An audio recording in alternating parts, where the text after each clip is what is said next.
nomás en el seance, donde 2 por 3 aparecen chicas muertas y donde hace un mes apareció una chica asesinada también, donde apareció en su momento el cuerpo de Ángeles Rouse. La vida de estas niñas en la pobreza, en donde los adultos están alienados por las condiciones de trabajo y exclusión. Es aquí cuando la trama se complejiza y empieza, uno de los protagonistas se encuentra una chica moribunda vagando por el desierto y la lleva hasta un hospital.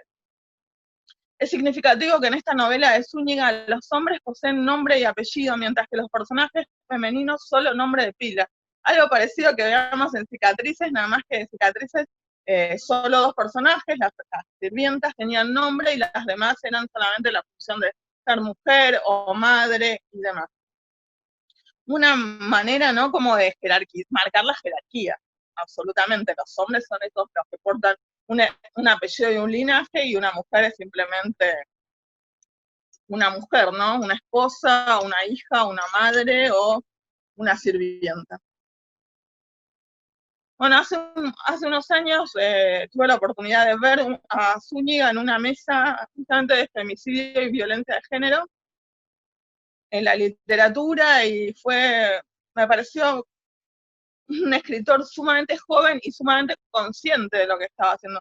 Cuando escribió esta novela tenía, no sé, 20 y pico de años, ¿no? Y le hicieron una pregunta muy puntual, que era si él consideraba que la literatura podía solucionar el tema de la violencia de género y los feminicidios, algo que nos preguntan todo el tiempo, como si fuese tan fácil, ¿no? Escribir y que se solucionen las cosas.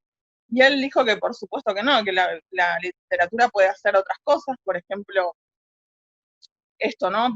Actuar como un deíctico señalando la problemática, y además dijo, no puedo solucionar esto, pero al menos vengo a plantar una bandera, como diciendo, bueno, pero yo la denuncia desde acá la puedo hacer, la literatura puede sacudirte, puede de alguna forma romper el silencio y el automatismo patriarcal, no es algo menor. Hay un libro que es un poquito difícil de conseguir, se consigue más en usados, que se llama Sin embargo, Juan vivía, de Alberto Banasco. Esta novela fue publicada hace mucho tiempo, en 1947, y la novela posee ciertas peculiaridades muy particulares que la transforman en una novela excepcional, y por eso me pareció interesante proponérselas para el que lo consiga y en la que le interese, porque tiene procedimientos muy experimentales. Saer diría que la literatura es experimental o no es literatura directamente, como que esa búsqueda de la forma que hace Banasco para relatar esto de la mujer asesinada, que en esta novela es Genoveva, la hermana del protagonista, es justamente esa búsqueda de lo que caracteriza la literatura. Cuando llegues, a las 10 menos cuarto, te encontrarás con la muerte de tu hermana, con varios policías y las primeras páginas de la novela. Sí, empieza. Esta novela que está, como ustedes podrán ver, en segunda, y es algo muy, muy particular. O sea, muy fuera de lo común, y más para 1947. Con un libro que les hablé la clase pasada, que es El desierto y su semilla, de Jorge Barombiza, publicada originalmente en 1998 por la editorial Sirmur. Era inconseguible hasta hace un par de años, o si la conseguías era carísimo. Ahora de alguna forma se empezó a valorizar la obra de Barombiza. Fue editada esta novela por Eterna Cadencia hace no sé cuántos años, un par de años, y se consigue. Bueno, es lo que sería una ficción autobiográfica. Todo esto aconteció, Barombiza es de alguna forma el testigo privilegiado de esta violencia enorme que sufre el cuerpo de su madre, porque es el hijo. Y en todo el tiempo, no en el momento de la agresión, pero en todo el resto del tiempo que se relata en la novela, él está presente, está acompañando a su mamá. Raúl Barombiza, llamado Aaron Gracia, que la novela le arroja ácido en la cara a su mujer, Clotilde Sabatini. En la novela se llama Alicia. Su hijo Jorge, que es el escritor justamente, socorre desde el primer instante a su mamá, y en medio de ese episodio comienza la narración. Esto es así real. En una audiencia, de la audiencia de separación, y estando los abogados de de las dos partes, de Barón Visa y de Clotilde Sabatini, el hombre aprovecha la cercanía de su exmujer y le tira ácido en la cara. Era una mujer muy, muy hermosa. Barón Visa ya tenía una primera mujer muerta en unas circunstancias muy, muy extrañas.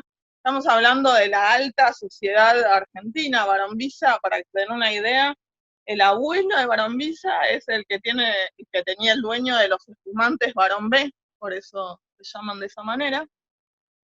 Y si rastrean por internet, la historia es fascinante, cómo muere su primera mujer, también algo muy dudoso, que él después le erige un monumento donde cae una avioneta, que cae la avioneta con el supuesto amante, que era el instructor de vuelo de la mujer. Entonces yo, ya habiendo después otra agresión de estas características, siempre me pareció un poco dudoso, ¿no? Esa primera muerte. Entre la fascinación y el espanto, el hijo indaga su linaje en ese rostro deshecho al que irán cubriendo de colgajos, apósitos, injertos, y la acción de la naturaleza operando todo el tiempo activamente en la formación de quelonios, úlceras, cicatrices. Una mujer que, les vuelvo a decir, era casi tan hermosa como una estrella de cine, queda absolutamente desfigurada de por vida. El padre se suicida, el hijo hace en la novela también uso de los materiales escritos por este padre. Y un día después del ataque a su ex, hay una cita que me interesa un montón que dice así: yo despreciaba sus escritos y me esforzaba por diferenciarme de él. Ahora la opción parece ser, para mí, o parricida de su memoria, o resentido por herencia, sin beneficio de inventario, o vulgar imitador en la copa y el balazo. Barón Visa ataca a su exmujer y se suicida, una modalidad que hoy en día la vemos todo el tiempo. Y además de esto, Clotilde Sabatini, después de luchar años con toda esta desfiguración de su rostro, también se suicida.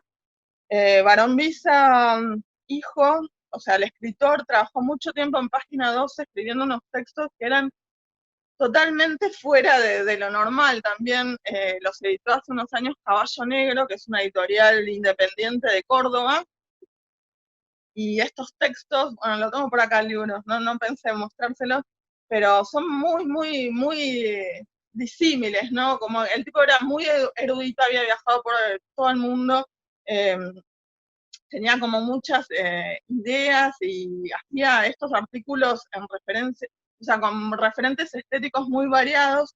El libro se llamó Al rescate de lo bello y trata de incluir toda la parte ensayística de Barón. Finalmente Jorge Barón Visa, después de muchos años, también se suicida. Después de Quiroga viene a ser como el segundo maldito.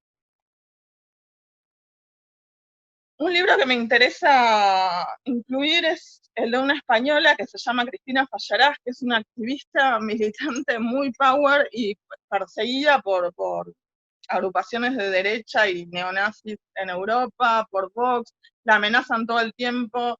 La otra vez subió a un grupo que tenemos de escritora una amenaza en la que directamente los franquistas le mandaban fotos de revólveres, y ella sigue, escribe en medios.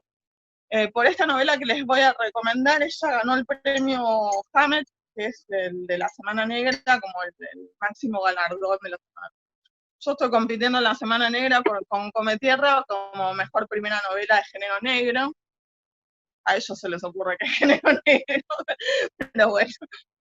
Igual me encanta porque fui este año al Festival de Barcelona Negro y bueno, la verdad que tuve ahí la oportunidad de conocer escritoras increíbles,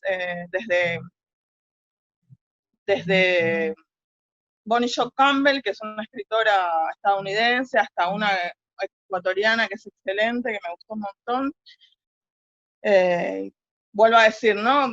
Es muy difícil llegar a las escritoras jóvenes, ¿no? Y que están produciendo de otros países tan distintos como Ecuador, Colombia, no llega mucho para Argentina. Es más fácil, digamos, por ahí salir viajando y te encontrás con un montón de gente, poetas, mujeres, jóvenes que están produciendo, y desafortunadamente de otra forma es mucho más difícil, ¿no? Bueno, Las Niñas Perdidas de Fallarás se publicó en 2011 y fue la primera mujer que ganó el Hammett. A través de los ojos de una ex periodista devenida en detective, que es la protagonista de la novela, se desarrolla una narración muy potente y llena de rabia por una Barcelona oscurísima, en la que la violencia, el tráfico y el asesinato se descargan sobre los cuerpos de mujeres muy jóvenes o directamente niñas. La voz del relato es cruda, descarnada y directa, lo que le otorga a la investigación sobre las dos niñas desaparecidas una actualidad rabiosa. La violencia de género agravada por la pederastia y el lucro sobre los pequeños cuerpos generan a la protagonista la ira que descarga contra el cuerpo de algunos animalitos. Una forma de denunciar la hipocresía de tanta sociedad defensora de derechos animales frente a la casi indiferencia que tiene esa misma gente ante los cuerpos de niñas torturadas y muertas. Hay varios relatos. Acá tengo otro libro, que es el Carvalho, que me lo compré ahora este año también. Y este también aborda un caso real. Me gustó mucho eso, cómo lo aborda, ¿no? Hay una colina que está en las afueras de Barcelona, donde hay unas excavadoras buscando cuerpos de prostitutas muy jovencitas de 16 años, desaparecidas. Y me gustó que hace que las niñas y las jóvenes que están ahí enterradas hablan desde abajo de la tierra entre ellas. Un recurso que me encantó y después me enteré que era un caso real y que ahora los asesinos están siendo juzgados, ¿no? En este momento. Bueno, el número 7, la querida y conocida Bella de Gabriela Calzón Cámara.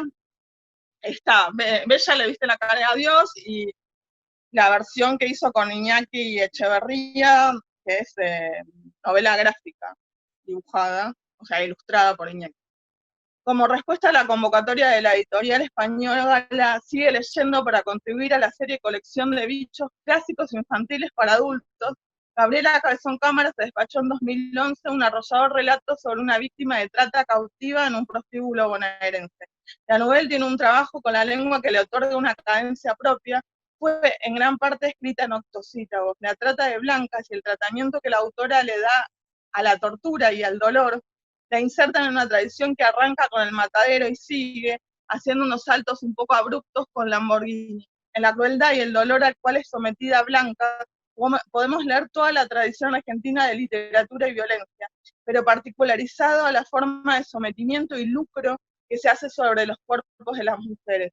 Bella está escrita en primera persona y los invito, pueden buscar la primera página que seguro está subida a internet para que vean la potencia que tiene ese relato y la crueldad con que se relata una situación de lo que se llaman los prostíbulos, un ablande, ¿no? Cuando se secuestra una chica y se la ablanda para que acepte ser prostituida. Es durísimo. El octavo libro que les quiero recomendar es Chicas Muertas, de Selva Almada. Lo tengo por acá, pero no lo voy a encontrar ahora. Es un libro de no ficción, un género que acá le debemos a Walsh y en Estados Unidos a Truman Capote.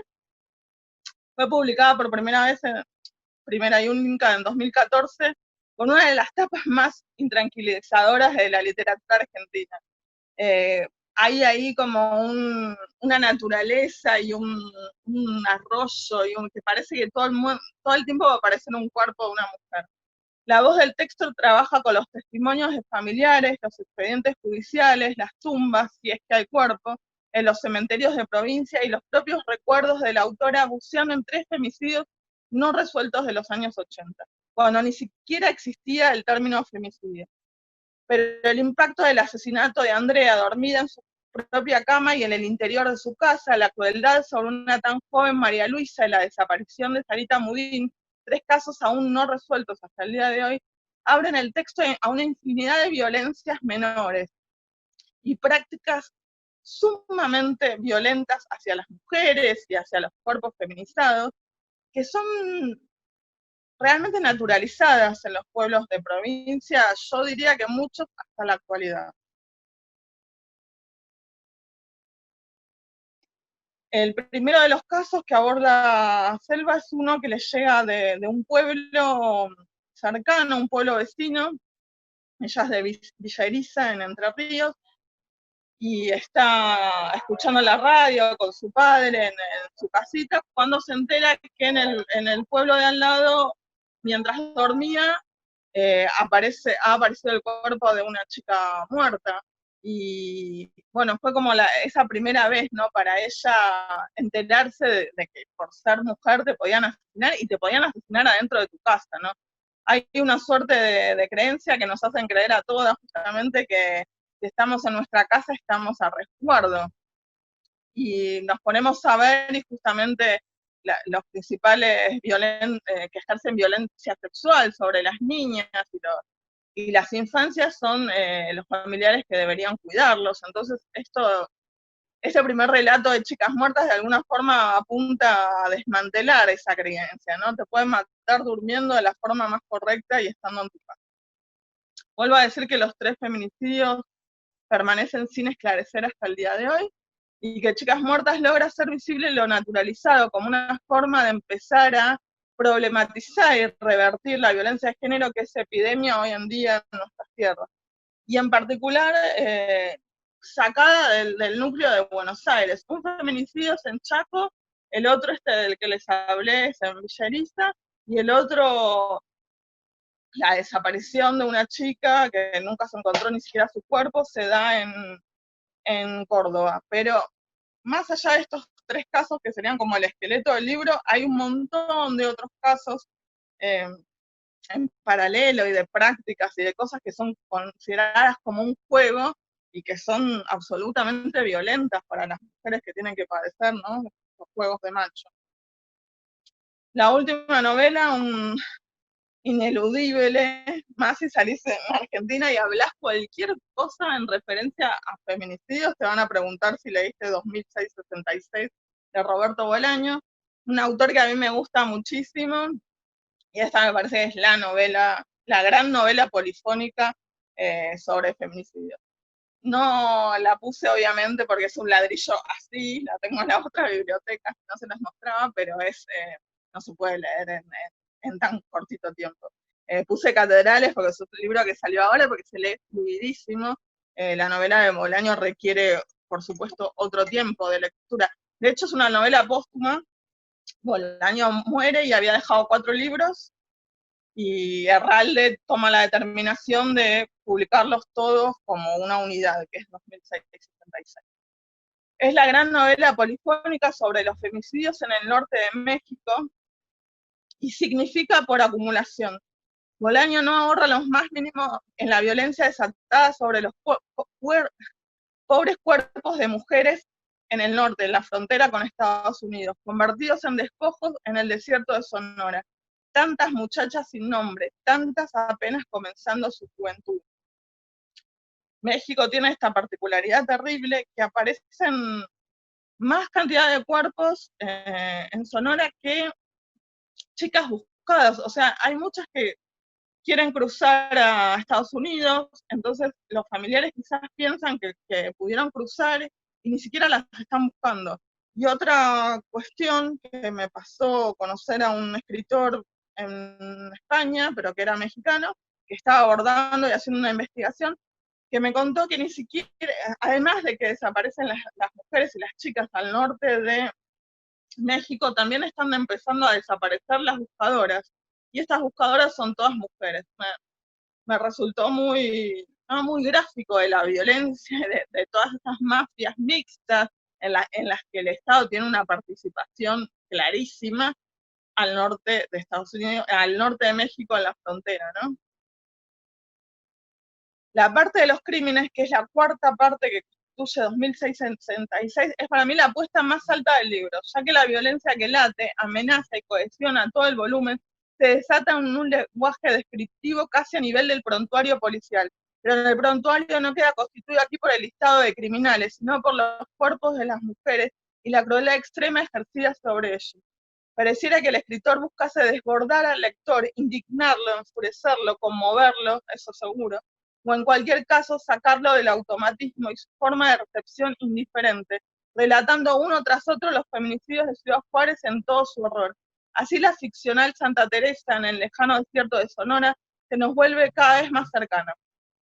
Por su singularidad y su potencia, la lectura de 2666 es una experiencia, vuelvo a decir, ineludible. Si alguna vez les interesa, la pueden leer. Es una novela enorme.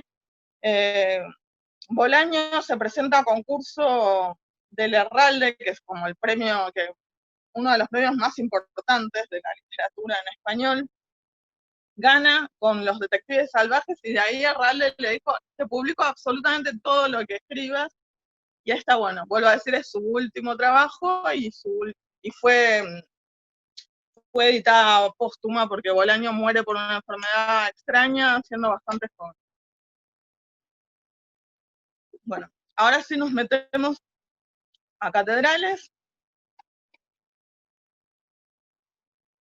Como habrán visto, Catedrales, que se publicó el año pasado, es una novela breve y de una lectura absolutamente ágil. Si se ponen concentradamente, que he visto que hubo gente que la leyó en un día o en 2 días, se lee. O sea, no puedo plantearles para nada que lean en un día o dos 2666 o no sé, u otro libro de estos que les estuve hablando, sí, los cuentos, pero también por eso elegí esta lectura, porque, bueno, tenemos un tiempo que es este y no otro. Para hoy teníamos que leer las 3 primeras voces, que son, para empezar, la de Lía. Lía abre el libro. Pero antes de adentrarme en cómo está construida la voz de Lía y demás, que seguramente no les resultó difícil la lectura del libro, porque contrariamente a lo que hace Sar, que hace como toda una cuestión estética muy, muy imbrincada y muy difícil, este es un libro que se lee rapidísimo.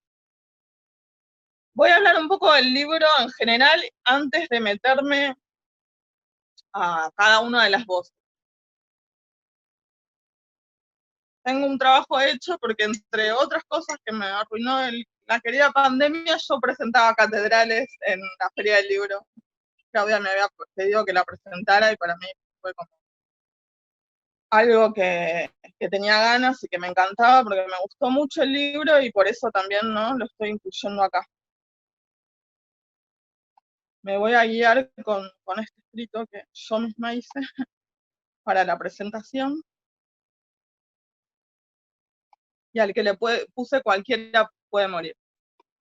Bueno, en principio, ponerle un título a un libro es uno de los momentos más difíciles de la escritura. Piñeiro dice que le puso en parte por un cuento de Carver, en parte por este juego, ¿no?, que se plantea de hacer el recorrido de las catedrales, y en particular la de Santiago de Compostela. Y también haciendo como de alguna forma, un juego de palabras, ¿no? Como sacándole a la religión el usufructo de las catedrales y volviéndolas como al plano secular, ateo, o como quieran llamar. Si se ponen a leer el libro, lo primero que se plantea es, ¿no?, la pérdida de la fe. El libro transcurre en una familia absolutamente cristiana, en la cual un hecho de violencia bestial sobre una de las hermanas Sardá, la más pequeña de las 3, hace que Lía, bueno, se plantee el tema de la fe. Si tuviera que elegir solo un momento en nuestra vida que echa raíces profundas en cuanto a las mujeres, yo diría que uno de los momentos más definitorios de la vida de una mujer es ese momento en el que te das cuenta de que te pueden matar solo por ser mujer. Yo me acuerdo en lo personal que para mí fue el caso de María Soledad Morales. Yo era muy chica y habían matado a una chica de unos años más que los que tenía yo. Era una chica, yo estaba en primario y ella estaba egresando de su 5º año de secundaria. Me acuerdo el sacudón que fue, ¿no? Tomar conciencia de que te podían matar y podían hacer cualquier cosa con tu cuerpo solo por el hecho de ser mujer.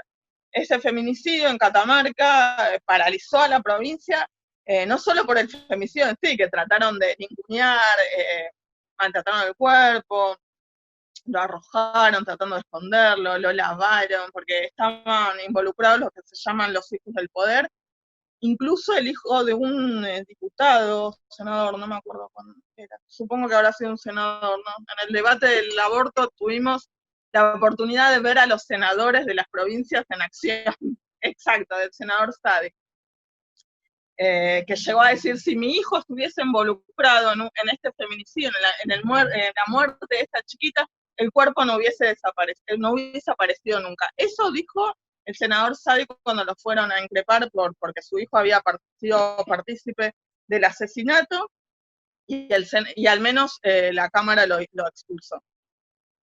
Vuelvo a decir, esta instancia que es característica en la vida de las mujeres, en el caso de Lía, llega a este choque brutal contra la realidad con el femicidio y el descuartizamiento y el intento de quemar el cuerpo de la hermana.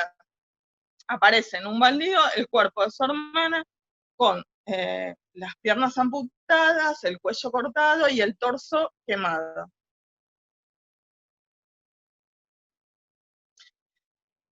La cuestión que yo les planteo y que me interesa mucho como hipótesis de lectura es cuál es la explicación. ¿Por qué una sociedad necesita, o por qué una sociedad produce estos hechos de feminicidio uno tras otro y de alguna forma para funcionar necesita de los cuerpos de las mujeres muertas? Yo cuando digo esto, como tengo una formación clásica en la UBA, yo hice letras clásicas, tiendo a retrotraerme en las lecturas de esa época de formación. Y pienso, por ejemplo, en la Ilíada y la Odisea que nos han hecho leer o nos han narrado y nos han contado que es como la cuna de la cultura occidental y que Ulises es el prototipo del político moderno, todas cosas que seguramente son ciertas, pero si vos te remontás a los orígenes de la Ilíada, cuando están por salir a buscar a Helena, o al cuerpo de Helena, ¿no? Eso es otra discusión también. Si Helena es raptada, se va porque se enamora, y qué derecho tenía para irse, y por qué hacen una guerra de tantos años para recuperar a una mujer, ¿no? Obviamente que el libre albedrío y el deseo femenino, por supuesto que no existen. Pero más allá de todo esto, cuando están las naves helenas por partir hacia la guerra, no pueden salir hacia Troya porque los vientos les son desfavorables durante una cantidad determinada de días. Entonces, Agamenón decide que para aplacar ese deseo de los dioses, que es contrario a la voluntad de ellos, que quieren ir a la guerra, lo que va a hacer es sacrificar a su hija, Ifigenia, de ahí la tragedia que se llama Ifigenia en Áulide, hace montar a lacayos una pira funeraria en la cual prende fuego a su hija, que es muy, muy chiquita, una doncella de unos 11 años, por supuesto, contra la voluntad de su madre, Clitemnestra, que cuando vuelva de la guerra Agamenón se la va a dar, lo va a matar también. Exactamente, es un femicidio por fuego, en el que un padre prende fuego a su hija como forma absolutamente lícita de un Estado, porque es un gobernante, Agamenón, para aplacar la voluntad de los dioses. Primer legado hermoso cultural. Después podemos ver que la Iglesia y la Inquisición ha hecho durante 500 años eso con el cuerpo de todas las mujeres que ha podido echar mano, como algo muy, muy habitual. Y el femicidio por fuego, ¿no? Que en Argentina tuvimos una suerte de epidemia absoluta desde el asesinato de Wanda Tadei. Se produjo el femicidio de Wanda después de la tragedia de Cromañón. Esta chica era la pareja de uno de los músicos de Callejeros, un violento, que la prende fuego. Esto por la exposición, obviamente, que tenía el femicida, tuvo muchísima repercusión en medios, o sea, apareció en absolutamente todos los medios, era cuestión de prender el noticiero y estaba el padre de Wanda, el tipo, y toda una suerte de presencia mediática de este femicidio. ¿Y qué es lo que pasó después? una serie de uno atrás del otro, un feminicidio por fuego, un feminicidio por fuego, cuando no era algo que se venía dando en Argentina. Hasta el día de hoy, hace 2 o 3 días prendieron fuego a una mujer de la misma manera. Hay un libro que es muy, muy gráfico al respecto, que se los voy a mostrar la semana que viene, que es un proyecto hecho por fotógrafos que han retratado a las mujeres sobrevivientes de intentos de feminicidio por fuego, y han pedido a distintas escritoras y escritores que le pusiesen voz y armasen el relato. Como una forma de prevención, circuló mucho por bibliotecas, por colegios secundarios, un material muy, muy bueno que aborda, ¿no?, las consecuencias de los actos, ¿no?, de estos hombres, porque no es disparar 2 cartuchos o prender a alguien fuego y ahí se terminó la historia, ¿no? Se acabó el mundo y lo borramos, ¿no? Lo que hace este trabajo es mostrar el cuerpo y el sufrimiento y los costos que tiene esa acción del femicidio. Volviendo a Catedrales, es una novela polifónica que nos presenta desde el inicio el cuerpo enigma de Ana y su tratamiento brutal. El cuerpo de Ana quiere ser quemado, ¿no? Por eso me retrotraía a Ifigenia Einaudi.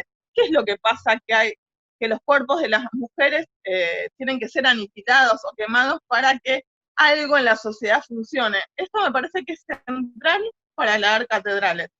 Si bien no lo puedo resolver ahora, porque vamos a hablar de las primeras 3 voces, en la medida que el texto avanza, para el martes que viene vamos a ver, por un lado, cuál era la necesidad, ¿no? Hay una familia que se está fundando y como condición de posibilidad tiene este feminicidio, y tiene también que accionar sobre este cuerpo, tratando de borrar algo que ya vamos a ver qué es, no lo quiero spoilear.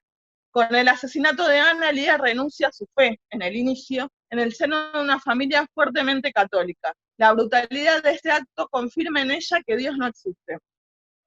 Para las chicas que no pudieron conseguir el libro, no llegaron a leer, el libro empieza así: no creo en Dios desde hace 30 años. Para ser precisa, debería decir que hace 30 años me atreví a confesarlo. Tal vez no creía desde hace tiempo. No se abandona la fe de un día para otro, al menos no fue así para mí. Aparecieron algunas señales, síntomas menores, detalles que al principio preferí ignorar, como si estuviera germinando dentro de mí una semilla que tarde o temprano reventaría y abriría la tierra para salir a la superficie como un tallo verde, tierno, débil aún, pero decidido a crecer y gritar a quien quisiera oírlo: no creo en Dios.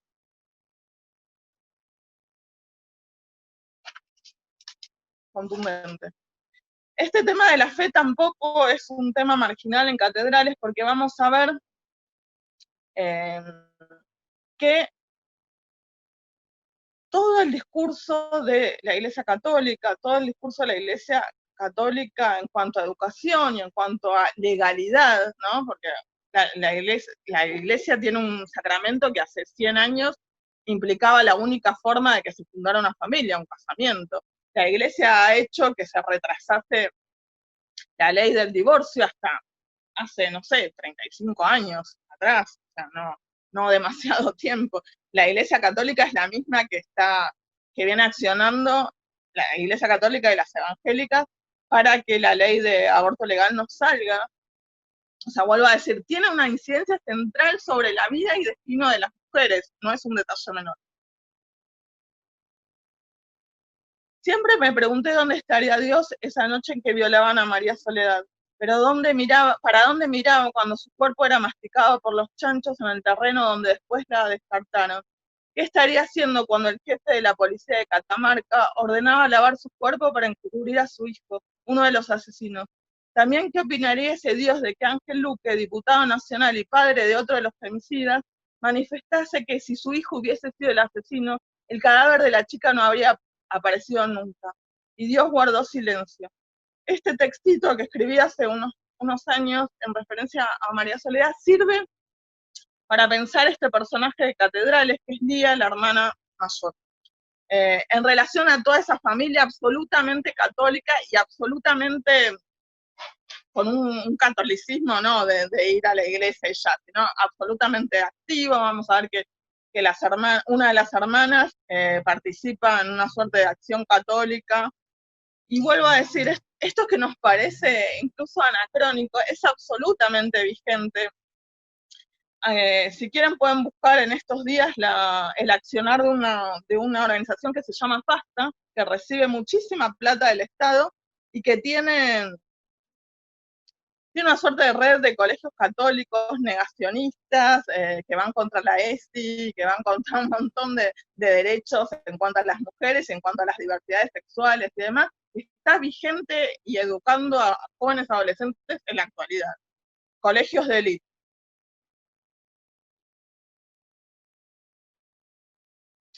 Bueno, el nodo central de Catedrales es qué devela, o sea, qué sociedades necesitan de los feminicidios para funcionar. Vuelvo a decir que la condición de posibilidad que se funde una familia en Catedrales es que Ana muera, sea desmembrada y su cuerpo sea de alguna forma borrado, que es lo que se intenta hacer con el fuego, ¿no? Una suerte de purga por fuego.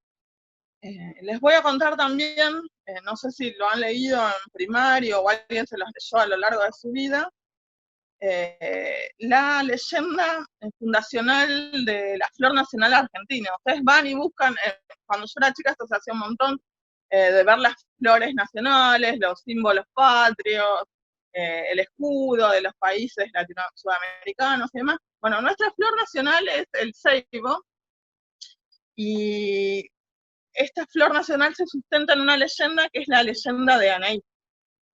Anaí era una india guaraní que lucha contra los españoles muy aguerridamente y por eso es capturada por un grupo de españoles, de conquistadores o como le quieran llamar, aniquiladores de pueblos también. La toman presa y como ella en ningún momento deja esto, ¿no? De luchar junto a su comunidad por sus tierras que le están siendo usurpadas, deciden atarla contra un árbol, contra el tronco seco de un árbol, y ¿qué pueden hacer? Prenderla en fuego, por supuesto. La prenden fuego y de su sangre que cae a tierra y por lo tanto es absorbida por ese tronco que ya era viejo o muerto, al otro día el árbol revive, se revitaliza por la sangre de la doncella, otra vez sacrificada por fuego, y brota, brota por completo, y no sé si habrán visto un ceibo alguna vez, supongo que sí, tiene unas flores muy características que son rojo sangre, absolutamente el rojo más sangre que se les pueda ocurrir. Esta leyenda que yo me acuerdo que de niña era como que uno, encima te la presentaban muy románticamente, ¿no? Como que Anaí era, de alguna forma, toda la imagen de la valentía y los sentimientos puros y la pertenencia a su pueblo, toda una romantización espantosa de que en realidad nos estaban relatando un femicidio y nosotros no lo veíamos, ¿no?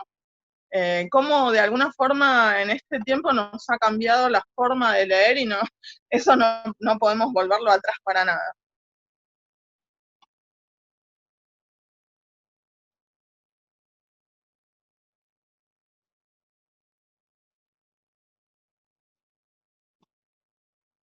Bueno, los fundamentos de la religión, de nuevo, ¿no? De la religión oficial, o sea, el catolicismo, pero también de las creencias o de las leyendas que fundan una nación y tienen como relatos femicidios por fuego. Entonces, ¿cómo no leer la continuidad de todo este legado cultural en sentencias, ¿no? Como tuvimos hace una semana la sentencia de un juez que ha considerado que una violación en manada en realidad es un desahogo sexual de masculinidades. Nos falta un largo camino todavía. La segunda voz es la de Mateo. Este es un muchachito de 20 años que acaba de viajar de alguna forma acaba de romper con su familia y acaba de viajar a Europa buscando una tía la cual no conoció y de la cual tiene referencias solo por un abuelo, este abuelo que estaba muy enfermo, anciano, de alguna forma se estaba despidiendo de la vida y había algo que no estaba cerrado, que era quién había matado a su hija, ¿no? Quién había matado a Ana. De hecho, hay un intercambio súper interesante de, entre las dos hermanas, ¿no? Sobrevivientes. Vuelvo a decir que la novela trata de tres hermanas, la Sardá. Una es muerta, la más chica, vamos a ver qué es lo que pasa, su cuerpo es desmembrado y quemado, y quedan dos. La madre de Mateo y la otra hermana, Lía, que es la primera voz que leímos, que se termina yendo de esta familia y funda, o sea, arma una librería muy linda en Europa y no se vuelve a conectar nunca más.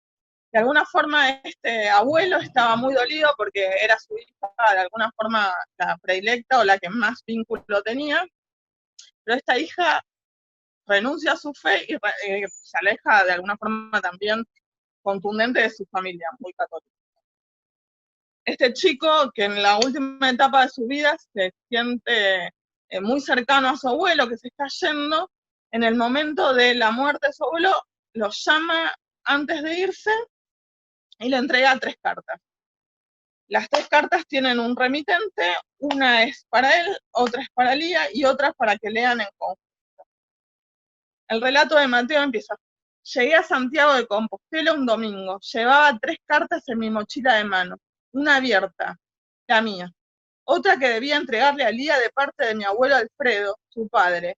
Una tercera para los dos con el encargo de leerlas juntos si y solo si ambos decidíamos hacerlo. También traía conmigo un anillo de piedra color turquesa.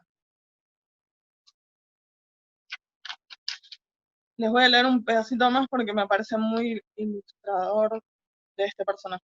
Hace unos 30 años, el cuerpo de mi tía Ana, la menor de la Sardá, apareció quemado y descuartizado en un basural. Ana tenía apenas 17, Lía 19, mi madre 23, la edad que tengo ahora. Además de esto, y en cuanto a la construcción del personaje, hay un reconocimiento incluso corporal que hace este chico al descubrir de alguna, al ir descubriendo de alguna forma estas dos tías que le faltaban.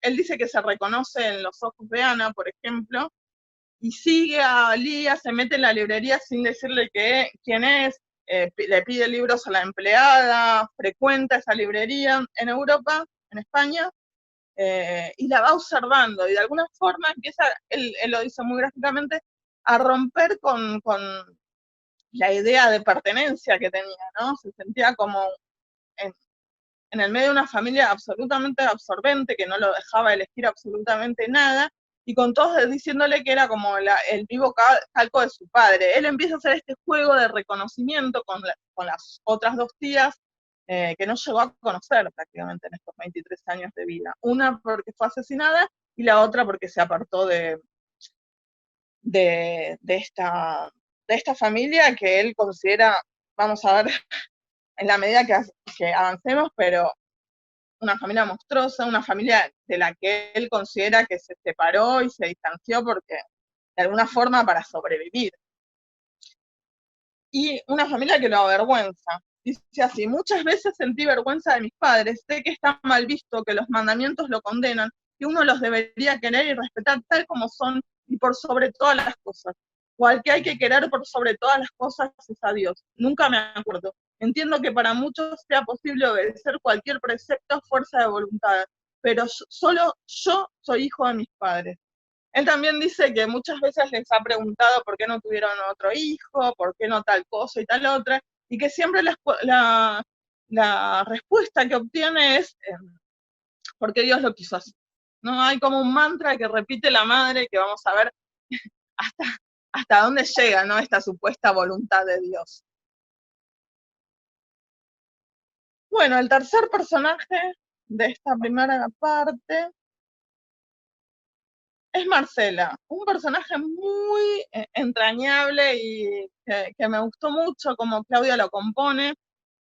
Marcela tiene ahora un par de capítulos y también de alguna forma se va a recuperar hacia el final con la voz de Alfredo. Bueno, ¿quién es Marcela en la actualidad, no? Acá en los primeros capítulos aparece Marcela desde su propia voz. Y es central también porque es un personaje que está roto en el sentido de muy profundo, o sea, más allá de la muerte de Ana, que se dio, ella repite todo el tiempo que Ana murió en su regazo y que una persona no puede ser asesinada 2 veces, ni puede morirse 2 veces. Nadie le hace caso justamente porque en el momento que muere Ana, ella tiene un accidente dentro de esa iglesia, se le cae una estatua de un ángel o de un santo, no recuerdo bien ahora, la golpea en la cabeza y ella pierde la memoria anterior, ¿no? Solo te empieza a tener una memoria asociativa, limitada, pero todo lo que sea relato y lenguaje anterior a ese accidente no lo recuerda. Sí recuerda el momento exacto en el que muere Ana, pero nadie le cree. Es muy, también esto es muy clásico, ¿no? Pienso en Cassandra, que es la que tenía evidencias reales, pero también nadie le creía. Bueno, de alguna forma este personaje está operando así, es la única que está contando la verdad de la muerte de Ana, pero dada su supuesta discapacidad, su problema y demás de memoria, nunca le creen, nunca el investigador que va a aparecer más adelante, nunca toma su palabra como para válida, como testimonio válido para la investigación de qué es lo que sucedió con Ana. Marcela dice así: Ana murió en mis brazos. No es posible matar a un muerto. Nadie muere 2 veces. La manga de mi campera se enganchó en una esquina del soporte de bronce que sostenía la imagen de San Gabriel Arcángel. Una estatua de mármol blanca, lustrosa, pesada, el santo dando un paso hacia adelante, las alas replegadas sobre la espalda. Una pieza que solo exhibían en la parroquia en ocasiones especiales. Miré detrás de mí, buscando qué me detenía. Tiré la campera para tratar de soltarme. La estatua empezó a tambalearse y cayó. Fondo negro, oscuridad, y luego una pantalla en blanco. Hasta ahí el recuerdo, antes de eso todo, después de eso nada, o poco, y a veces, por un rato, luego, el olvido, luego.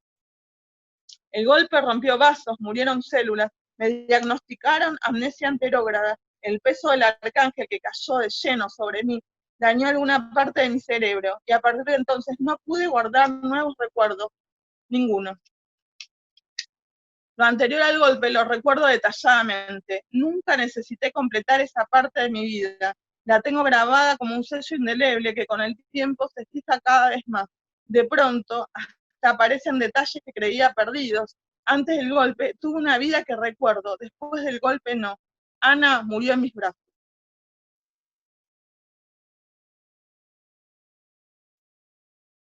El recuerdo, ella recuerda o se entera todo el tiempo que Ana está muerta. O sea, de alguna forma ella recuerda que Ana se murió en sus brazos, pero no lo que acontece después. Entonces, cada vez que se encuentra con un personaje, puede ser el padre de Ana, el investigador y demás, vuelve a sufrir la muerte y la mutilación de su amiga, porque se entera cada vez como si fuese la primera que el cuerpo de Ana después aparece en un baldío, mutilado y quemado.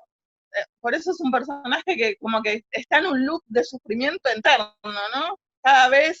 Eh, cada vez vuelve a enterarse de cero y sufre y llora y no tiene la posibilidad de hacer ese recuerdo tan tremendo porque justamente el accidente que se da en simultáneo con la muerte de Ana le saca esa capacidad de memoria.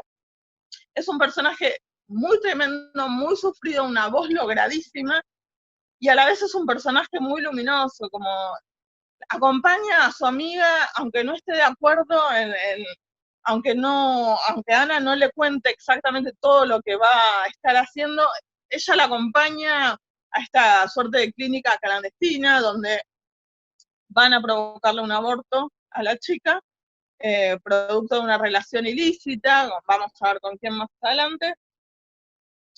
Ana le dice que está muy enamorada, pero nunca le dice de quién. Entonces queda embarazada de este hombre, este hombre, se citan en la iglesia, pero el hombre este no aparece nunca.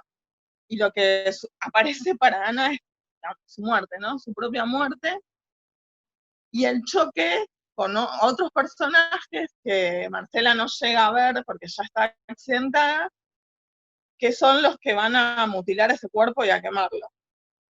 Este es un capítulo bellísimo, este y el otro, que empieza con cuando Marcela llega a la escuela, ¿no? Y es muy lindo porque marca de alguna forma el bullying en las clases altas, ¿no? Como a la recién llegada nadie la acepta, la aíslan, nadie le quiere incluirla en los círculos y en los grupos, y como la única que rompe con ese bullying de clase es justamente la más chica de la cerda.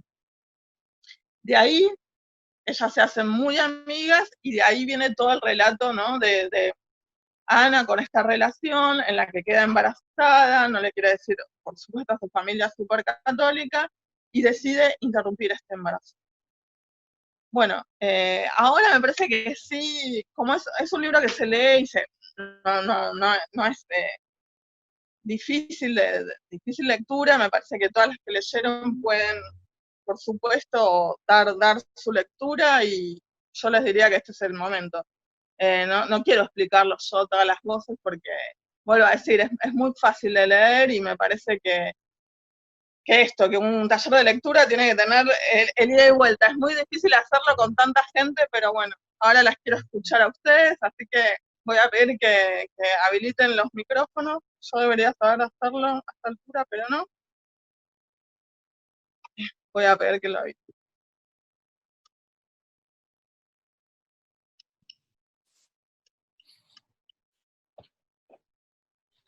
Ya. Pueden hacer como siempre, yo las escucho, o sea, todas pueden, la que quiera intervenir puede habilitarse el micrófono y empezamos el intercambio. Bueno, a mí me gustaría compartir un poco, no sé si se escucha. Sí, se escucha perfecto. Bueno, hola a todos, mi nombre es Sol. En el capítulo de Marcela a mí también me gustó, me conmovió, empatizo, no, es un personaje como muy como inspirador también para seguir leyendo. No, y lo que quería traer esto como la figura de la estatua y de la parroquia, que es la del Arcángel Gabriel, que también en la religión católica es el personaje bíblico que anuncia que la Virgen María está embarazada, ¿no? Entonces, también me parece como que ahí tiene esto que se cae, se quiebra, y que como que también marca esta situación de la memoria de Marcela, donde ella registra la muerte de su amiga como una muerte como consecuencia del aborto clandestino, y esta especie como de segunda muerte, que es la de la mutilación, ¿no? La del cuerpo de Ana quemado y abandonado en el baldío. Y a mí es esa situación donde Marcela todo el tiempo le tienen que decir, ¿no? Como, bueno, que se encontró el cuerpo mutilado de Ana, me parece como que a mí me parece que simboliza esta cosa que nos pasa a las mujeres, de que nos seguimos horrorizando cada vez que pasa esto, ¿no? Como que cada vez que pasa un cuerpo es la primera vez que es el horror de la primera vez de los cuerpos mutilados de otras mujeres, ¿no? Como eso. Bueno, me parece excelente la lectura de lo del Arcángel Gabriel. Obviamente que Piñeiro está ahí significando exactamente eso, nada más que a mí se me pasó porque no tengo tanta formación religiosa, pero eso es así clarísimo. Y también pensaba en cuanto al investigador y a la ley que está despreciando la voz y el testimonio de esta mujer, cómo la justicia en realidad siempre tiene alguna forma de objetar la voz de las mujeres, ¿no? Parece que todas las mujeres no tenemos voz válida. Nos pareció, lo interpretamos así, la otra, no sé, es mala madre, la otra fue al colegio. Siempre hay alguna forma de desvalorizar el testimonio de las mujeres en cuanto a legalidad. Esto me parece que es clarísimo, que hay que ver cualquier juicio y la voz de las mujeres siempre es una voz muy, eh, esto, ¿no? Muy fácil de hacer, como caducar, de despreciar, de desprestigiar, de tomar como no válida. Me parece que también esto juega acá, ¿no? Si bien el personaje tiene esta limitación que se da por la memoria, tiene absolutamente claro de qué forma murió su amiga y nunca ha sido tomado en serio. Por más que lo repita absolutamente todos los días de su vida, nunca, nunca la voz es tomada válida. Esto me parece que también lo está significando Piñero acá, ¿no? Como algo que se da cotidiano y que nunca la voz de una mujer vale para la justicia como vale la de un hombre o como o de un grupo de hombres, ¿no?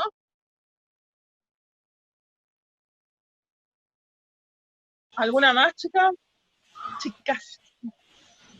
Sí, no. Sí, no, cortito, lo mío. A mí me pasa, adhiero a lo que venían diciendo y digamos, este fue digamos, el apartado, la voz que a mí más me gustó de todo de toda la construcción de la novela, y me parece que además me parece que cambia acá la novela, como venía con dos voces mucho más pesadas, la de ella es como mucho más fluida y es como un cambio de temporalidad y de tiempo de relato en Catedrales, que por eso me gusta mucho a mí también. Sí, totalmente. Y además, no sé, yo encontré dos cosas que me parece que pone como muy gráficas. Por una parte, la propia construcción de la memoria que se ve ahí hasta en esos paréntesis que van apareciendo y esas preguntas que se repiten, y hay como una cosa muy, muy pura de la forma en la que uno puede recordar, y también que es justo una memoria bastante particular la de ella, es distinta a las otras que se van contando. Por una parte eso, y por otra parte el hecho de que ella, digamos, su vida se le corta en ese momento, ¿no? A mí me quedó esa sensación de que, esto que decías vos al principio, de que cuando hay momentos en los que aparece un hecho que nos hace darnos cuenta que nos podemos morir, ¿no? Y digo, es su par, es su igual, es su amiga, una chica de la misma edad que ella, podría haber sido ella también, ¿no? Y de pronto la vida se le termina ahí y la suya se termina también, ¿no? Es esa detención absoluta que, no sé, simbólicamente un poco creo que nos pasa cuando nos enteramos de este tipo de cosas, más allá de que no le pase a una amiga, que le pasa a cualquier otra, también un poco se nos termina la vida que teníamos antes. Lo que estás diciendo es algo que Segato aborda muy, muy claramente en torno a los femicidios, que son un mensaje para toda la sociedad. Yo cuando nos tiran una chica muerta en cada Ni Una Menos o en cada víspera de Ni Una Menos, no puedo dejar de leer esto también. Este año mataron a una militante de Ni Una Menos. O sea, consciente o inconscientemente, ahí hay un mensaje que es clarísimo, que es el mensaje en contra de la organización y la protesta de las mujeres, ¿no? Y esto que a cualquiera nos puede pasar y que hay como un signo ahí que se codifica y se decodifica, me parece que es muy claro en torno a este personaje, ¿no? Que su vida también es un antes y un después. Tiene una suerte de supervivencia posterior, pero ahí la vida, lo que ella iba armando como vida, le cambia absolutamente. Y como decía una compañera, que ahora no me acuerdo el nombre, porque me aparecen todos los mensajes uno atrás del otro, es verdad que a ella ni siquiera los padres le creen. O sea, la justicia desestima absolutamente su declaración. Dice, en mi desestimada declaración no conté todo. No hacía falta contar ni qué ni cuánto había padecido Ana antes de morir. Nadie lo preguntó. Yo había jurado callar. Sí, declaré que murió sobre mi regazo. Para eso había ido, para decirlo y que lo aceptaran de una buena vez. Sonaba extraño y debo reconocer que lo era, pero también era la verdad. O sea, acá aparece otra cosa más que me interesa muchísimo, el tema de los secretos, ¿no? El tema de esos contenidos que se sustraen de la circulación libre.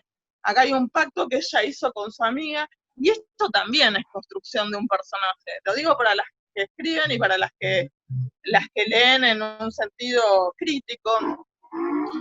Este apego que tiene Marcela a cumplir hasta las últimas consecuencias la promesa que le hizo a su amiga muerta, hace a la nobleza absoluta de este personaje, hace que la queramos absolutamente, que empaticemos con ella, porque por más que su amiga esté muerta hace añares, 30 años, ella sigue fiel a esa promesa que le hizo, aunque la promesa y la develación del secreto ese la deje bien parada ella, o sea, la terminan de considerar una incapacitada y que no puede testimoniar. Si ella explica el secreto, eso cae, y sin embargo ella sigue apegada a guardar la promesa que le hizo a su amiga. Más noble que eso, a la hora de construir un personaje, es difícil, ¿eh? Un detallecito así, una pincelada con la que se construye, ¿no? Un rasgo tan hermoso de un personaje.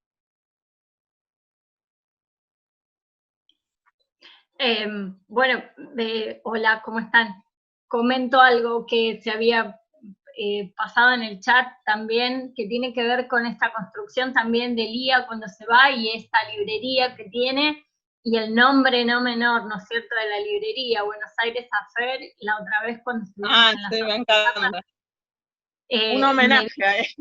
Totalmente, me vino sí, Cuica a la hermoso, mente, ¿no? y ahora otra vez, ¿no es cierto? Y esta característica particular que tiene Claudia a la hora de escribir, de ser tan crítica y tan dura con la hipocresía que vive todo el tiempo en nuestro país, ¿no es cierto? La hipocresía eclesiástica, la hipocresía de poder, la hipocresía de la familia misma, la construcción de familia. A mí me gusta que ella a veces también plantea todo esto como en el corazón de la hipocresía, ¿no? Y no, o sea, después se la banca absolutamente. Yo, por ejemplo, no tengo Twitter, pero a veces me llegan los tweets, y sobre todo en el momento de que hacemos acciones por el aborto legal, que ella lo pone y hay un montón de gente que le dice, pero absolutamente de todo, la insultan, la tratan de...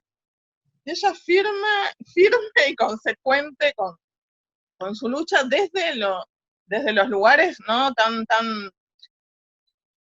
Todo lo contrario de Marcela, ¿no? La voz de ella sí es súper tomada en cuenta. Ella abrió una feria del libro, ella escribe en los medios centrales y publica, ¿no? También en los medios centrales. Entonces hay que estar ahí parada en el ojo del huracán y seguir defendiendo lo que defiende. Eso me parece también. Claudia tiene esas particularidades. En el medio del 2001 te saca, un poquito después del 2001, te saca Las Viudas de los Jueves, que te parte al medio, te saca ahora Catedrales en medio de este terrible debate, Basura para las gallinas el año pasado, que fue terrible. Bueno, me parece que yo soy más de la literatura, más de leer otras cosas, y me parece que Claudia encierra terriblemente todas esas cosas, y se nota muchísimo en el libro lo que investiga para hacer, para escribir, para poner cada detalle, y la ironía que utiliza para esas cosas, ¿no es cierto? Esa a mí me crítica pasó tan que fuerte. yo escribí una nota, escribí la reseña de Catedrales para Infobae. Infobae lo lee todo el mundo, es un portal como muy... Y además que lo levantan otros medios y demás, y que pasaba esto, ¿no? Ya no escribís para, no sé, el Soy de Página 12, como me pasa a mí muchas veces, o el CCK. Acá me escribían pastoras evangelistas, y me hablaban como, bueno, pero ese en realidad está el Dios, un Dios enfocado así, o esos grupos religiosos son así, así. Y yo pensaba, no, esto, cómo de alguna forma sirve un montón problematizar, incluyendo un campo mucho más amplio. Esto también me parece que se posibilita por recursos de escritura, esta polifonía que ella plantea acá con personajes tan diversos, algunos muy católicos, que podríamos emparentar con el Opus Dei o Acción Católica. Entonces hacen que muchos lectores puedan entrar y puedan identificarse de alguna forma con las problemáticas, ¿no? El otro personaje entrañable, que no me quiero adelantar, pero entrañable absolutamente, y que acá lo recuperamos un poco por la voz y la relación de Mateo, es Alfredo, el papá de las hermanas, ¿no? Un personaje absolutamente entrañable, querible, para nada violento, que incluso plantea la posibilidad de relacionarse de otra forma, dándole la carta a su nieto, lo que le abre es la puerta también de abrir otros vínculos, ¿no? De poder construir otras maneras de vincularse que no están atadas a estas legalidades que tienen discursos misóginos y violentos. Eso lo vamos a ir viendo más adelante porque, bueno, Alfredo es la voz que cierra, pero me parece también interesante decirlo ahora en relación a todo lo que va planteando Mateo en la cotidianeidad de los días previos a la muerte de este abuelo, ¿no? Y cómo su madre trata de interceptar esas cartas todo el tiempo, le requisa la habitación, trata de agarrarlas de la mano que se las está dando al chico, trata de ver a quién están dirigidas, claramente no están dirigidas a ella, y ella lo sabe perfectamente. Entonces me parece también que acá hay algo en juego central, es cómo se funda una familia, cómo se fundan los lazos, cómo se sostienen, cuáles son los costos, y también cómo se abre la posibilidad a otras formas de vinculación, mucho más sanas, para nada violentas, y de alguna forma también elegidas, ¿no? Sostenidas y elegidas en el tiempo y en el cariño, no en la legalidad. Pero las escucho, yo hablo mucho, las escucho a ustedes. Yo quería hacer una... Perdón que entré tarde, pero me quedó... No. Mil perdones. Rosa, ¿cómo soy una alumna total, siempre, y eso que soy profe, pero una cosa es ser profe y otra ser alumna. Así que tengo... Ahora con la pandemia tenemos como un continuado, no sabes cuándo estás de mamá, cuándo estás de profesora, cuándo estás de alumna, es todo como un continuado absoluto, así que hacemos lo mejor que podemos. Siempre, siempre, con o sin pandemia. Me quedé pensando dentro de esta lectura de las voces desautorizadas. La primer voz desautorizada es la de Lía, cuando en el sepelio habla de su rechazo de la religión católica, ¿no? Y después la madre no le cree, la considera como una rebeldía adolescente o que está choqueada por esa muerte, y ella empieza, mientras todos rezan, ella empieza como a recitar un mantra en el que no, está diciendo que no cree y está enumerando todas las cosas ficcionales o sea, todos esos discursos que para ella eran la realidad hasta hacía 24 horas y que ahora pasaron a ser un discurso ficcional.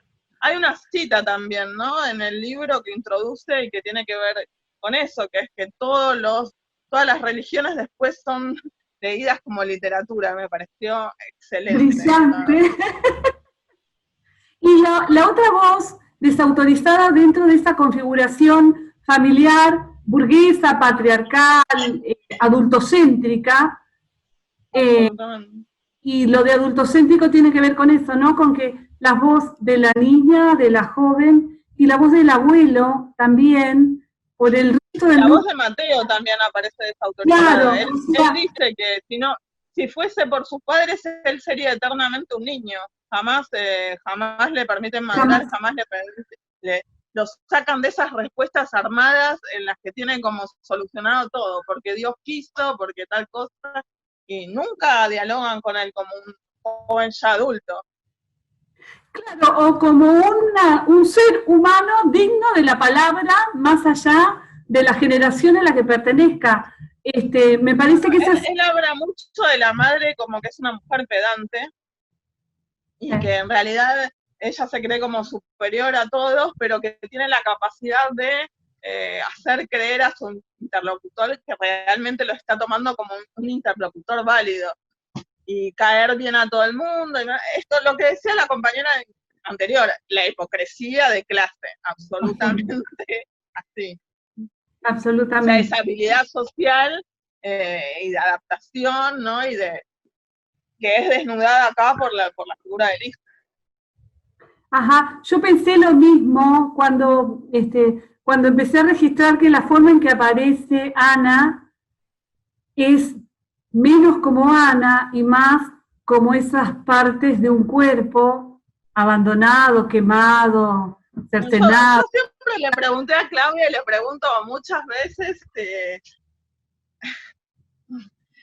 por qué no aparecía la voz de Ana, y ella me decía, quizás, sí, no, obviamente en referencia a Come Tierra, bueno, pero yo no uso nada sobrenatural, y yo en realidad no estaba esperando el discurso sobrenatural, digo, pero podría haber aparecido un cuaderno, una carta, algo, como ella utiliza otros recursos. Marcela tiene esto que es hermoso del cuaderno en donde va anotando y donde trata de alguna forma de agarrar esa vida que se le escapa y esa memoria por medio de la materialidad de los cuadernos.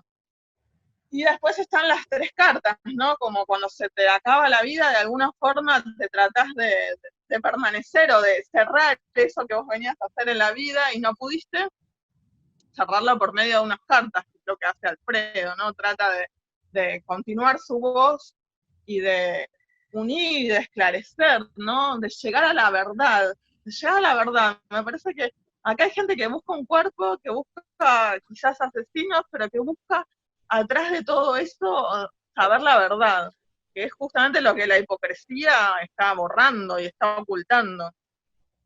Y saber la verdad tiene un costo, ¿no? Y difundir esa verdad también va a tener un costo. Claro, por eso también están... Hay una compañera que es Eli Lucero que está dando referencia a varias obras de Claudia que tienen el tema del aborto ahí muy presente. Sí, esto es así como la compañera lo dice y está en el chat si quieren tomar nota. Yo en este momento tengo presente Elena Sabe, y si quieren para la próxima les traigo, porque hice un artículo también, como del aborto en la literatura, cuando empieza a surgir, hay novelas que son muy, muy hermosas de otros escritores de otros países en donde está abordado el tema del aborto, la violencia de género, ¿no? También aparece en la literatura, por supuesto, ¿no? Como que la literatura es la puerta para problematizar todas esas cuestiones. A ver, ahí tengo la manito de Tía Albamonte, si quiere. Sí, hola. Buenas tardes. No, quería mencionar algo, retomar algo de que vos dijiste recién de las voces que no aparecen. Yo me quedé con las ganas de escuchar la voz de la madre. Siempre lo menciona como un personaje fuerte en la familia, entonces esa que los marcó mucho a la crianza de ellas 3, y no tanto a Alfredo. Alfredo quedó como pasivo y tiene, yo sé que es el personaje más entrenable, pero para mí tiene la culpa también de quedar como medio al margen de todo lo que estaba pasando en esa familia, aparentemente muy manejada por la mamá. Y bueno, me quedé con ganas de escuchar esa voz. Bueno, a mí Claudia me dijo que ella no había pensado en ningún recurso realista en torno a la voz de Ana, que le pareció siempre que la voz de Ana no iba a estar porque ella quería plantarse en el realismo y bueno, nada. Me lo contestaba como pensando que yo vengo desde escribir Come Tierra, que es como, bueno, justamente hay un recurso que sobrenatural y demás, que ella no quería salirse claramente al realismo. Yo pensaba en la madre, pero bueno, calculo que después la extensión de la madre sería el personaje de la otra hija, ¿cómo es se me fue el nombre de la otra? De Carmen, calculo que Carmen sería Sardá, es todo un nombre ese también, ¿eh? Sí, es la extensión, calculo, la extensión de la Claudia voz. Significa así con cositas, con detallecitos, está significando muchas cosas ahí también. Y nada, una cosa, pero no me quiero explayar mucho para no, como decís vos, no spoilear el libro, pero claramente hay una diferencia, vi yo, no sé, a mí me gusta mucho más igual Cicatrices, pero veo una diferencia en cuanto a los 2 femicidios, donde en este caso el rol de la mujer y digamos, es diferente acá en el sentido de cómo, no sé cómo decirlo sin... Absolutamente distinto. Acá las Cómo, mujeres... cómo es avalado y cómo es es que la mujer todo patriarcal planificado, ¿no? también es todo un tema, ¿eh? O sea, Por eso, el y creo que en patriarcado este no son libro los se ve hombres muy y bien nada más. eso. En este libro se ve muy bien eso y mucho la diferencia con lo que veíamos de Cicatrices, que era más lo masculino, ¿no? Acá se ve mucho cómo la mujer avala eso. Viene el Acá contraste vemos entre cómo los la dos. mujer patriarcal utiliza Ujú. los discursos del patriarcado y acciona contra los cuerpos. Exactamente, Sea, sí, sí, es claramente eso, ¿no? Como el sí, funcionamiento de una familia que es patriarcal, pero sí. en la cual las mujeres fuertes están Ujú. accionando y están llevando esos discursos a la acción.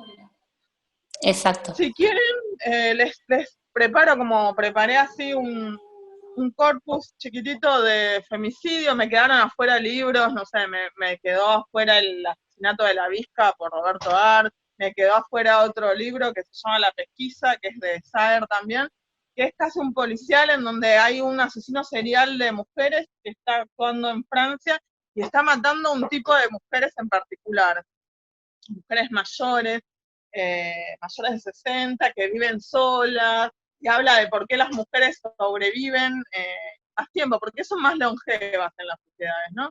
Y bueno, hay un asesino que se desquita contra los cuerpos de esas mujeres mayores en esta novela. Hay muchísimas más. Bueno, les voy a preparar el tema del aborto en la literatura por si a alguna le interesa como seguir, ¿no? Como tirarles puntas más allá de nuestro tiempo y nuestros encuentros acotados que les sirvan a ustedes para seguir leyendo tranquilas, tengan material como para ir haciendo acopio y leyendo al tiempo de cada una. Valeria Castro, está ahí con la manito. Hola a todas. ¿Se escucha? En los libros de Art son Los Siete Locos y Los Lanzallamas, ahí que están preguntando. Hola, hola.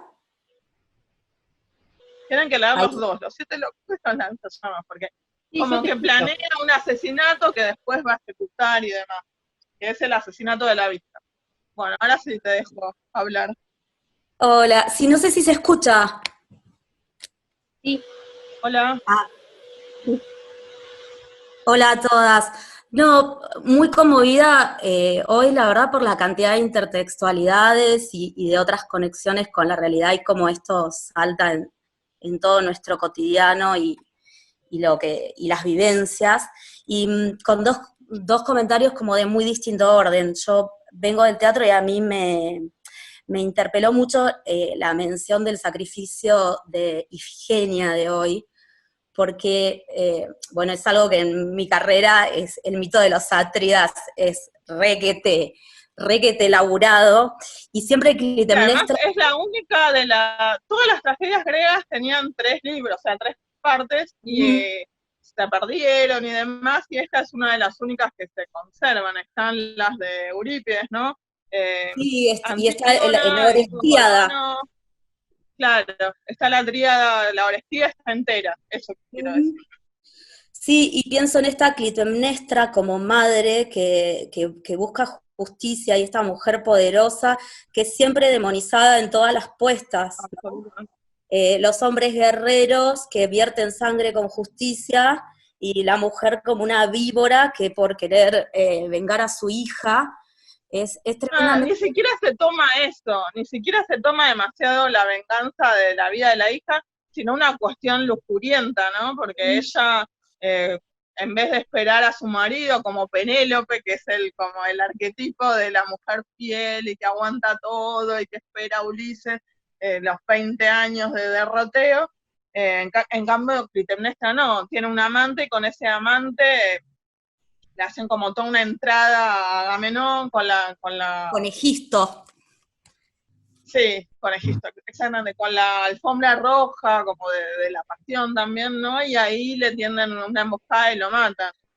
Después está el juicio, ¿no? Del juicio en el que, bueno, es muy largo, Es muy largo. larguísimo, Porque es ella, larguísimo. como es un delito de sangre, están las furias, que son unas deidades horrorosas, subterráneas, que vengan los delitos de sangre, y acá hay que ver si corresponde que interfieran o no, porque el primero que vertió la sangre de un familiar es Agamenón, y en cambio la que está siendo juzgada es Clitemnestra. Sí, siempre bueno, hay un pienso mucho juicio y demás. en lo patriarcal de las puestas en escena y de las visiones de los directores, porque es mi oficio, y en esto de ver una espiral de poder y una espiral de violencia y seguir reproduciendo, ¿no? Lo mismo con Otelo, como me interpeló mucho eso hoy. Y por otro lado, respecto a la polifonía, pensaba que la voz de Marcela, o lo que a mí me surge, y también tiene que ver con mi oficio, es que es la voz donde yo menos leo a Claudia. Como hay un logro de la autora Eso es lo mejor, ¿no? inventarse, donde cuanto más se construye una voz y un personaje, menos tenés que leer al autor. Más, cuando lees al autor es como, no se tiene que fisurar la voz del personaje y ver al autor. A mí me gustó un montón ese personaje, lo vuelvo a decir, y vamos a ver cómo se resignifica todo hacia el final cuando aparece el epílogo de Alfredo y que va a contar más cosas. Y por último pensaba en esto, en el esfuerzo, en la lucidez de Claudia y cómo ella es tan consciente de su ejercicio político todo el tiempo, lo puedo leer, y lo contrapongo, sé que por ahí es un poco reduccionista, pero siento como un privilegio en saber poder escribir dedicándose a la literatura. Lo siento como un privilegio también de género. Sí, bueno, Claudia también puede vivir dedicándose a la literatura. A mí me parece, es una discusión larga y por la cual nos hemos comido muchos piedrazos últimamente, piedrazos en la cara, te diría.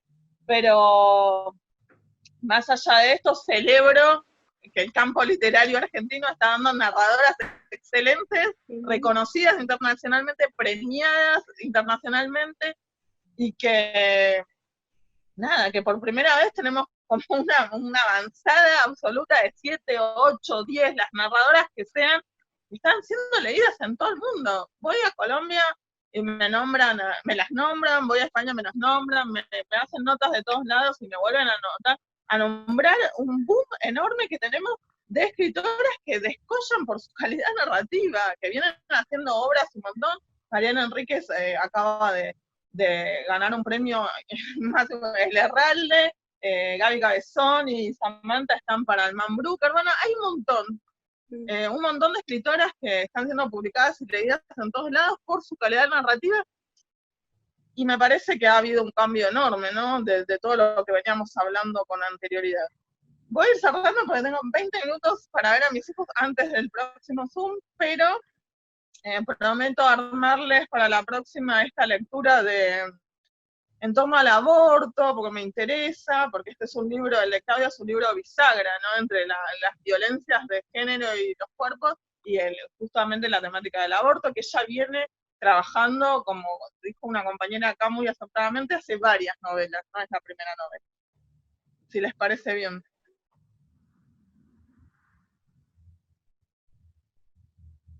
Bueno, gracias a todas también por sumarse, por leer, por participar y demás, porque bueno, sin todas ustedes no se podría hacer este taller, que a mí me encanta y lo disfruto un montón. Al principio estaba mucho más nerviosa y ahora estoy como más suelta, porque bueno, es un taller de lectura. Lo interesante no se les está tomando examen, sino justamente lo interesante es toda esta ida y vuelta que estamos estableciendo y que les sirva a ustedes para hacer acopio de material y para mejorar justamente la aptitud y la gimnasia lectora de todas.